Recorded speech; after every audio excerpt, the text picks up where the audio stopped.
"Get out of here, you pathetic cripple." Those words cut through the wedding hall like a knife. My future son-in-law spat them out with a face full of disgust, his gaze locked on the prosthetic arm that once earned me a Purple Heart. My daughter, the same girl who used to call me her hero, just stood there in silence, letting him strip away every ounce of dignity from the man who raised her. What neither of them realized was that the useless old cripple they were so eager to discard was sitting on $2.5 million. And I decided it was time they learned what happens when you forget to respect the man who paid for your freedom. This story was far from over, and Michael's revenge would make them regret every cruel word.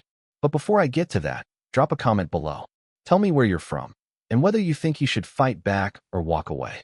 Make sure you subscribe, because you won't want to miss what comes next. The call came at 7:40 on a quiet Tuesday evening, breaking the stillness of my Portland living room. I set my coffee aside and reached for the receiver, figuring it was either Ronald reminding me about our Thursday golf game or another telemarketer I'd politely turned down. "Hello, Dad." Elizabeth's voice had that sharp edge I hadn't heard since her teenage years. "We need to talk about the wedding." I leaned back in my old leather recliner, the same one where I'd helped her with homework, watched Disney movies, and told bedtime stories for 15 years. "Sure thing, sweetheart. Everything okay with the planning?" There was a long pause. I could hear muffled voices in the background, Ryan Blake's among them, but couldn't make out the words. "That's actually why I'm calling," she said, her tone suddenly formal, distant. "There's been a change of plans about your attendance." My chest tightened. "What kind of change?" More whispering. Then, "Dad, you know I love you, but—" She hesitated, her breath shaking. "That prosthetic arm of yours, it's really noticeable. And, honestly, it's embarrassing." Her words hit like shrapnel. I looked down at my left arm, the same prosthetic that had been part of me for 55 years, ever since that hellish day in Vietnam when I lost the real one pulling Danny Ruiz out of a burning Huey. "Elizabeth, what are you saying?" "Ryan Blake's family is covering all the expenses," she continued, her voice stiff and rehearsed. "They have certain expectations about how everything should look. The photographer, the videographer, everything has to be perfect. Instagram perfect." "I'm your father." "I know," she said quickly, "and I'm grateful for everything you've done. But you don't really fit the aesthetic we're going for. That prosthetic, it makes you look damaged." Broken. That's the word she was looking for. The same little girl who once traced the metal edges of that arm with her tiny fingers, who used to tell her kindergarten class her daddy was a superhero with a robot arm, was now calling me broken. "Elizabeth," I said quietly, "I lost this arm serving our country. I was 20, trying to save another man's life. That was 55 years ago, Dad. Nobody cares about that story anymore. What matters now is how you'll look in the photos. Honestly, you'd ruin them." I heard Ryan Blake's voice again, clearer this time. "Tell him about the facility." Her tone turned colder. "Trevor and I found some nice assisted living places. You'd have company, activities, medical care. You're 75, retired, and alone. It would be good for you. So, you want to tuck me away in a nursing home so I don't embarrass your new family? Don't be dramatic, Dad. We just think it's time for a clean slate. You start your next chapter, and we'll start ours. We'll visit. Maybe call sometimes." Sometimes. Like I was a distant uncle they barely remembered. "The prosthetic you're so ashamed of," I said slowly. "I got that fighting for the freedom that lets you live this comfortable life. The little house you think is beneath you? I stayed in it so I could pay for your college. The old Honda in the driveway? I drove that thing so you could have better." "Dad, I get it, but—" "No, Elizabeth. You don't get it." I hung up. The silence that followed was deafening. I stared at the prosthetic arm resting in my lap, the same piece of metal and circuitry that let me work, raise my daughter, and live a normal life in a country that often forgot what freedom costs. Elizabeth had no idea what her words had just cost her. The lamplight glinted off the metal, and suddenly I was back in the tall grass outside Da Nang. Danny Ruiz was screaming, trapped under the downed Huey. The Viet Cong were closing in. I could have waited for backup, but I ran. The explosion came as I dragged Tommy free. Heat, pain, silence. Then I was staring at the space where my arm had been. The medics said I stayed conscious, still talking about getting Tommy to safety while they fought to stop the bleeding. For months in a military hospital, learning to use my first prosthetic, writing letters to Linda, promising we'd make it through. She was waiting at the Portland airport when I came home, with 4-year-old Elizabeth by her side, clutching a tiny American flag. She looked up at my new arm with wide eyes. "Daddy, you have a robot arm." "It helps Daddy do things," I said, kneeling down. She traced the metal joints with her little fingers. "Does it make you strong like Superman?" "Something like that," I told her. When the local paper ran the headline, "Local Veteran Saves Fellow Soldier," Elizabeth carried that clipping everywhere. During kindergarten show and tell, she stood proudly and said, "My daddy saved someone's life in the war. He lost his arm being a hero, but he got a robot arm instead, and that makes him even more special." I kept that same newspaper clipping in my wallet for 30 years. For years she'd curl up in my lap, resting one hand on my prosthetic while I retold the story of Danny Ruiz. To her, I wasn't disabled, I was invincible. When Linda died, Elizabeth was 9. Cancer took her quick.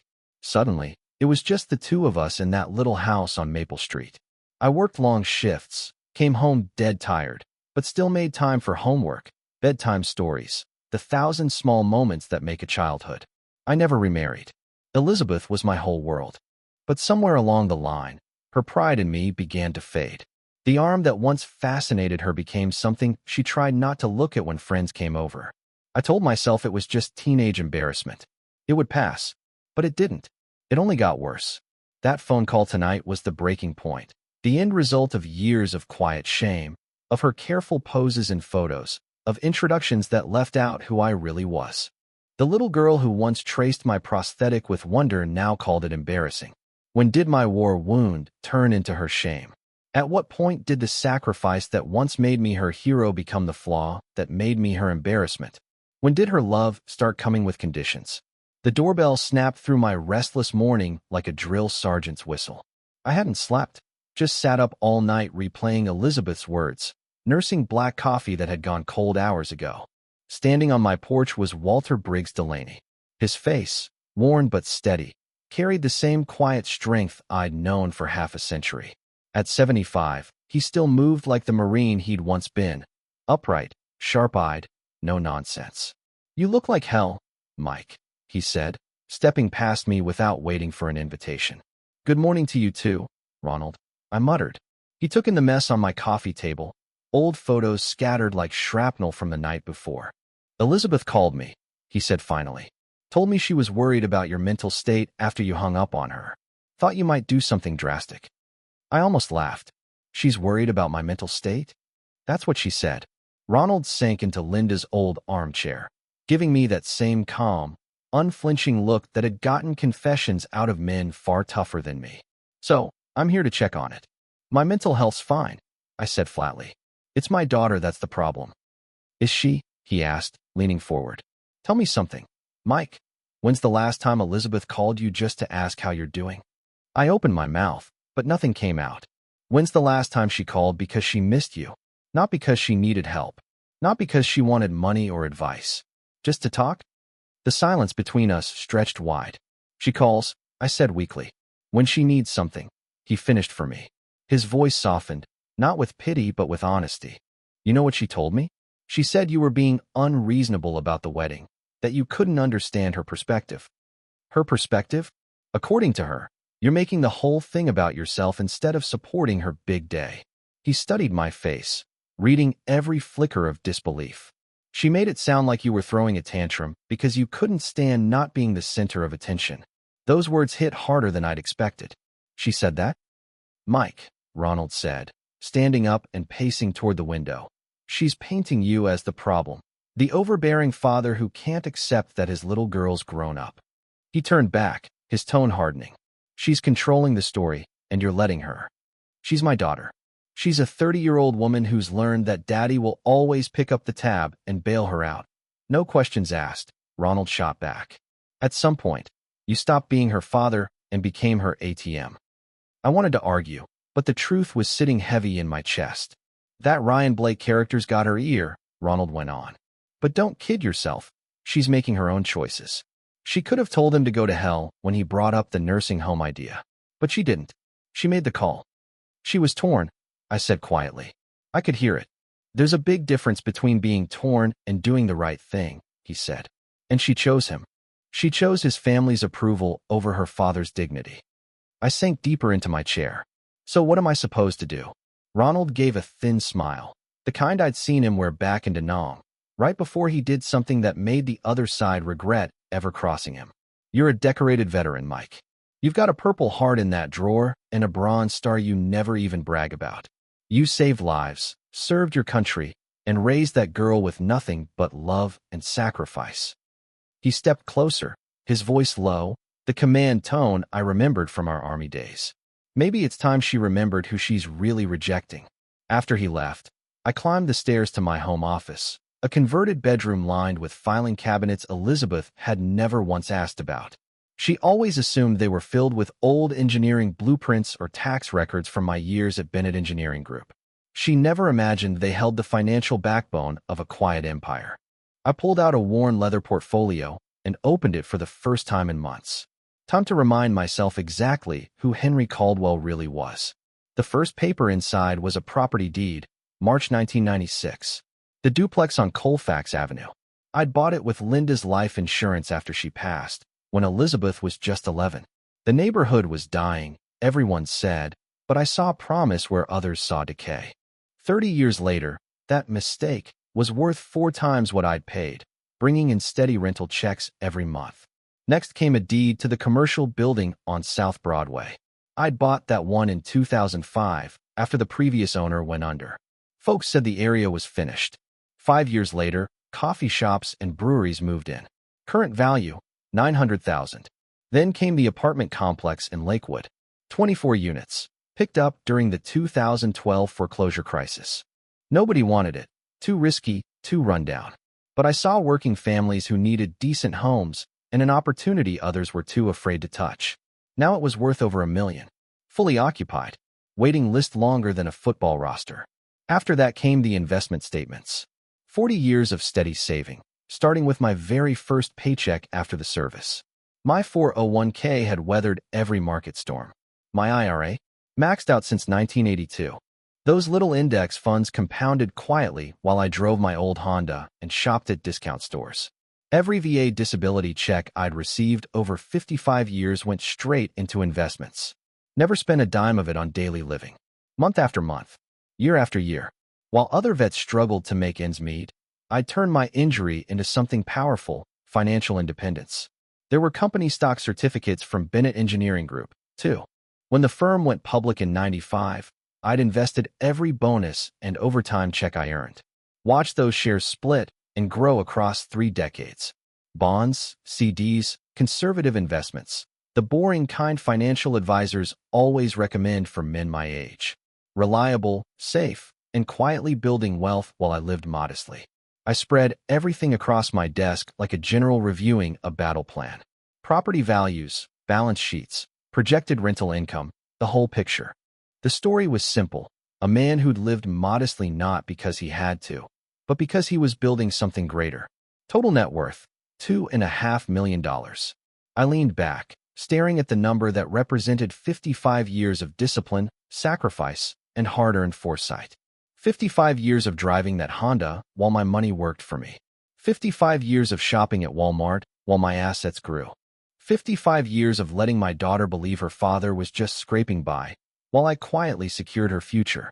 The broken old veteran she was ashamed of was worth more than her fiancé's entire self-satisfied family combined. I picked up the phone and dialed a familiar number. Peter Langford, came the crisp voice on the other end. Jonathan, it's Henry Caldwell, I said evenly. I need to change my will, completely. Peter Langford's office sat on the top floor of one of downtown Portland's most prestigious law buildings. Mahogany panels, leather chairs, and shelves lined with old legal volumes that smelled of money and power. I'd chosen him years ago because he understood 2 things, discretion and loyalty. His fees made sure both stayed absolute. Michael, good to see you, Jonathan said, motioning toward the chair across from his big oak desk. You sounded urgent on the phone. I need to change my will, Jonathan. Completely. He nodded slowly, pulling a thick folder from the cabinet, my estate documents, neatly arranged like everything else in his office. Let's start by reviewing what you currently have in place, he said.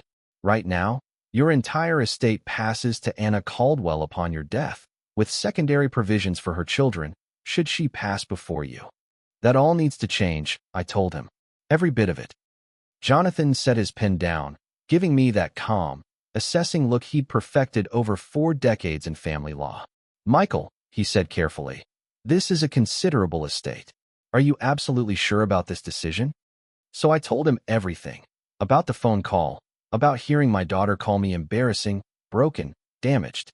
About the way she and her husband-to-be discussed putting me in a nursing home like I was some burden they couldn't wait to be rid of.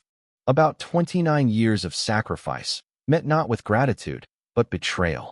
She said my prosthetic arm makes me look like a broken robot. I said quietly. The arm I'd lost serving my country. The same one I'd given up saving another soldier's life. Jonathan didn't speak right away, but I saw the flicker in his eyes, the kind only another veteran would understand. He'd served in the Navy during Vietnam. He didn't need me to explain further. What are you proposing? He finally asked. Complete disinheritance, I said. Anna Caldwell gets nothing. Not a dollar. Not a photograph. Nothing. And who would you like as the new beneficiary? The Disabled Veterans Educational Foundation. I replied without hesitation. If my money's going to help anyone, it'll be men and women who actually understand sacrifice, not someone who's ashamed of it. Jonathan made a few deliberate notes, his pen scratching softly across the page. Given the scope of your estate and the drastic nature of this change, he said, I recommend we include a video statement explaining your reasoning. It'll make it much harder for anyone to contest. Perfect, I said. I want this ironclad. For the next hour, we combed through every detail. The foundation would inherit everything, properties, investments, personal belongings, all of it. Elizabeth would receive a single letter explaining my decision, but legally, she'd have no claim to fight it. The video statement is key, Jonathan said as he positioned the camera. Colorado law allows disinheritance, but courts always examine the testator's mental state and reasoning. Your service record, your long history of managing your affairs, and the clarity of your explanation will make this virtually unbreakable. When he gave me the cue, I looked straight into the camera lens. My name is Henry Caldwell, I began. I'm 75 years old, a Purple Heart recipient and Bronze Star veteran of the Vietnam War. I am of sound mind and body, and I'm making this statement to explain why I've chosen to disinherit my daughter, Anna Caldwell. For 10 minutes, I spoke calmly and deliberately about her manipulation, her shame toward my service-connected injury, and her willingness to abandon her father for the sake of appearances. When I finished, Jonathan nodded. That's exactly what we need. Clear, rational, and emotionally compelling. The new will was 20 pages of legal precision, every contingency covered, every loophole sealed tight. When I signed the final page, I felt something I hadn't felt in years. Power. One more thing, I said. I'm planning to attend Elizabeth's wedding. Jonathan raised an eyebrow. Given everything that's happened, are you sure that's wise? She thinks she knows her father, I said, standing. The poor, embarrassing veteran she can discard when it suits her. It's time she meets Henry Caldwell, the $2.5 million man she just threw away. Jonathan's lips curved into a rare, sharp smile. How long until the wedding? 2 weeks. Then you've got time, he said. Plenty of time to show them who they're dealing with. 2 weeks later, I stood inside Portland's most exclusive salon, the kind of place I'd driven past for 30 years but never once stepped into. Ethan Cross, the stylist, studied my reflection like an artist eyeing raw marble. We're bringing out your natural distinction, he said. Strong, disciplined, military bearing, but refined. The haircut alone cost more than I used to spend on clothes in half a year. My silver hair was expertly layered, my beard trimmed to frame the weathered lines earned in service. At the tailor, Marco DeLuca draped $1,200 worth of Italian charcoal wool across my shoulders. Military training never leaves a man, he murmured, making small adjustments. The suit fit like armor. No, better than armor. It was transformation. Where off-the-rack clothes had once hung loose and shapeless, this masterpiece followed every line of my frame. It hid the prosthetic, emphasized the shoulders that had once carried a wounded comrade to safety. Dr. Alan Reeves fitted me with a new prosthetic cover, sleek, modern, almost elegant. Most people won't even notice, he said. Those who do will see sophistication, not disability. Then came the finishing touches, a Swiss watch, Italian leather shoes, cologne that whispered boardroom confidence instead of construction grit.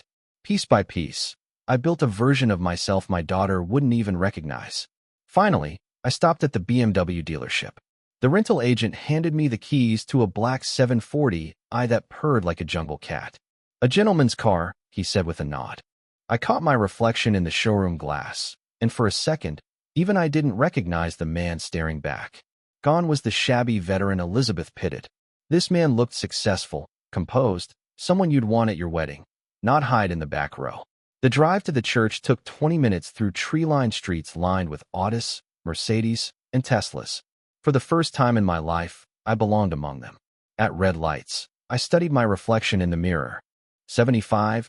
Yes, but wearing it with quiet dignity. The prosthetic nearly invisible beneath the tailored sleeve, silver hair gleaming in the morning sun, and eyes that finally carried confidence again. Elizabeth expected her old man to sneak into the back row, if I showed up at all. But she was about to meet someone entirely new. Henry Caldwell. Veteran. Property owner. Millionaire. The man she'd discarded without ever knowing who he truly was. I pulled into the church parking lot, sliding the BMW neatly between a silver Porsche and a white Lexus. Through the stained glass, I could see the guests gathering, laughter and chatter drifting faintly through the open doors. Time to crash a wedding and deliver a little justice. As I walked up the stone steps of Gracewood Chapel, I caught a few curious looks. A distinguished gentleman in an impeccable suit, arriving right on time. A couple of guests nodded politely as I passed, probably assuming I was some important guest from the groom's side. I chose my seat halfway up the aisle, close enough for Elizabeth to see me clearly, far enough to avoid her family's front row territory. The processional began with polished elegance. Ryan Blake stood at the altar, fussing with his bow tie, looking every inch the pampered young man who'd never faced a real struggle. The bridesmaids floated down the aisle in matching pastels, and then the music shifted, the moment everyone had been waiting for. Elizabeth appeared in the doorway, glowing in white silk and family pearls. Her smile could have lit the stained glass windows. She was beautiful, I'll give her that. Every dollar she'd spent had bought her this moment of perfection. Her gaze drifted across the crowd, soaking up admiration from 200 guests. And then her eyes reached my row. She almost didn't notice me. Almost. Her gaze swept past, then snapped back so hard she nearly tripped. The shock on her face was worth every penny I'd spent. I smiled, gave her a small, dignified wave. Her mouth fell open before she caught herself and kept walking, but I could see her mind spinning. Who was that man? Why did he look familiar? And what was he doing sitting where her father, the man she'd written off, should have been? The ceremony continued, flawless on the surface, but I knew she wasn't hearing a single word. I sat through the ceremony quietly, listening as Elizabeth and Ryan Blake exchanged their vows. When the rings slid into place and the priest pronounced them husband and wife, I clapped politely, just another guest celebrating a happy couple. During the recessional, Elizabeth's eyes met mine again. This time, the recognition hit. Confusion gave way to shock, and then to something close to panic. She must have realized that every one of her perfect wedding photos would now show her looking stunned, off balance, and anything but composed. In the church vestibule, the reception line formed. I waited until the crowd thinned, letting most of the guests offer their congratulations before stepping forward. Elizabeth stood beside Ryan Blake, smiling mechanically as she accepted compliments about her dress, her flowers, her perfect day. But her eyes betrayed her. The second she saw me approaching, her breathing changed, short, shallow, panicked.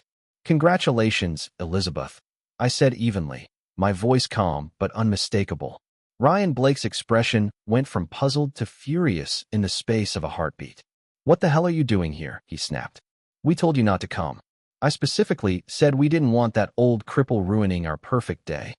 "Ryan Blake," Elizabeth hissed, clutching his arm as several guests turned toward the commotion. But it was too late. He'd already lost control. "This is my wedding," he barked. "I'm not letting some broken-down amputee embarrass us in front of everyone." The room fell silent. 200 guests, all dressed to impress, stood frozen, as the groom publicly humiliated what appeared to be a distinguished older gentleman.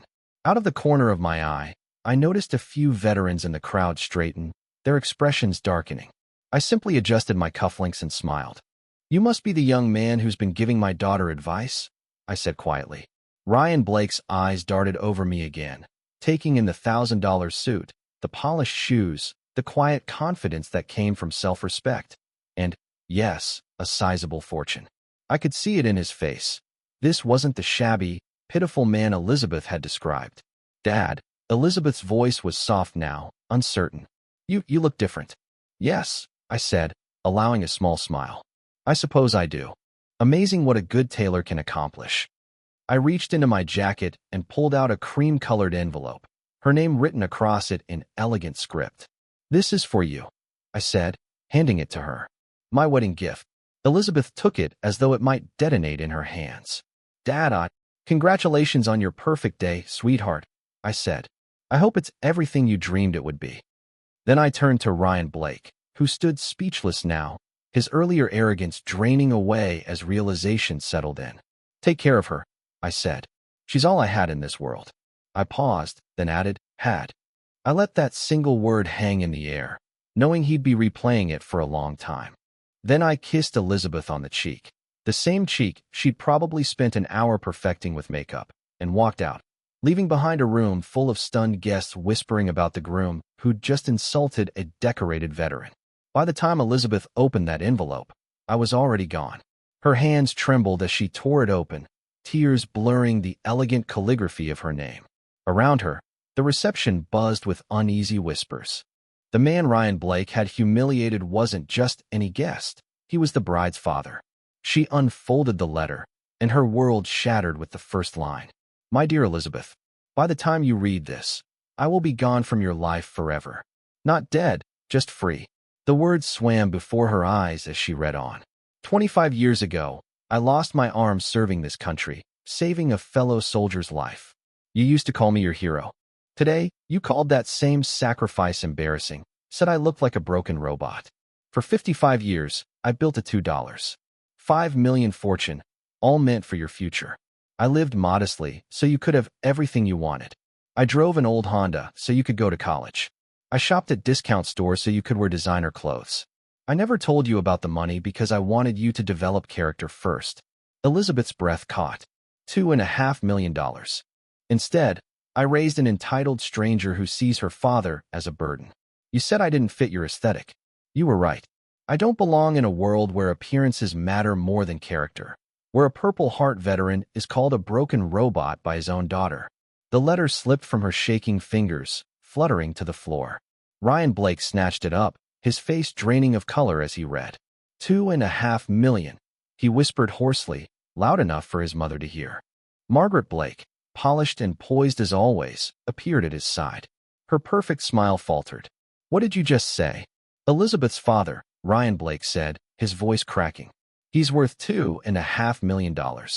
Victoria grabbed the letter from him, scanning it, her expression shifting from shock to horror as she reached the end. Within minutes, the note had passed through half of Ryan Blake's family, each face registering the same grim realization. My will has been changed. Every dollar I own now goes to the Disabled Veterans Educational Foundation upon my death. You wanted me gone from your life? Congratulations. You'll never see me again. A father's love is unconditional. A daughter's, I've learned, can be transactional. Now I finally understand the difference. Goodbye forever, Henry Caldwell. P.S. The broken robot you're ashamed of is worth more than Ryan Blake's entire family combined, but you'll never see a penny of it. By the time Victoria finished reading aloud, the entire reception had fallen into stunned silence. Whispers rippled through the crowd. Elizabeth stood motionless in her white gown, her perfect day crumbling around her like a sandcastle in the tide. You drove away a multi-millionaire, Ryan Blake said through clenched teeth. Your father's worth nearly $3 million, and you told me he was some broke old man living in a shack. The words hung in the air, heavy and final. And somewhere far away, I was already driving down the open road, free at last. I didn't know, Elizabeth whispered, her voice small and shaky. How could you not know? Victoria snapped, her usual polished composure shattering like glass. How could you not realize your own father was rich? He lived so simply, Elizabeth said weakly. He never acted like a man with money. He didn't say anything, Ryan Blake shot back, his voice rising. Because he was saving it for you. And now every penny's going to charity. Because you called him a broken robot. The photographer, looking more nervous than anyone else in the room, stepped forward. Excuse me, he mumbled, camera in hand. Could we get some family photos now?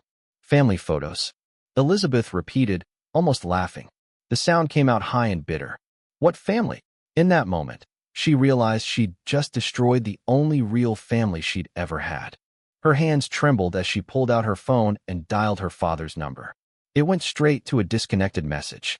She tried again, same thing. Then she sent a text and watched it bounce back undeliverable.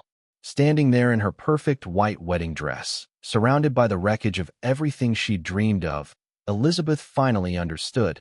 She hadn't just lost her father. She'd thrown him away. $2.5 million, gone forever. But the money wasn't the real loss. The real loss was the man behind it, the quiet, dignified father who had lived modestly not out of need, but out of love. That was who he truly was. And she'd been too blind, too vain, and too cruel to see it. Now, she never would again. The perfect wedding had turned into a perfect disaster. 3 months later, I found myself standing on the patio of my new home in Santa Fe, New Mexico, watching the sunrise spill gold across the desert mountains. The air was crisp, my coffee steaming in my hand. For the first time in decades, my phone wasn't buzzing with demands, guilt trips, or manipulation. The house was nothing like my modest old place in Portland. This one was a 3,500 square foot ranch with sweeping mountain views, a pool, and room enough for a man who'd earned his peace. I'd paid $500,000 in cash. No mortgage, no debts, no ties to the past. My neighbors were people who understood the value of quiet and respect. Walter Briggs lived next door, a retired Air Force colonel who'd done 2 tours in Iraq. Then there was Harold Quinn, a Navy vet who'd made his fortune in tech, and Ruth Emerson, a retired schoolteacher whose husband had fallen on the beaches of Normandy 60 years ago. These were people who knew sacrifice, people who appreciated calm mornings, privacy, and the simple joy of good company. At 9 sharp, Walter Briggs texted, "Golf at 9?" I smiled and sent back, "See you at the clubhouse." That's what peace felt like. The morning was perfect, 4 old veterans, playing under a wide blue sky, taking our time on a pristine course. We talked about the market, travel plans, the books we'd been reading. Normal conversations between people who chose each other's company, not people who demanded it.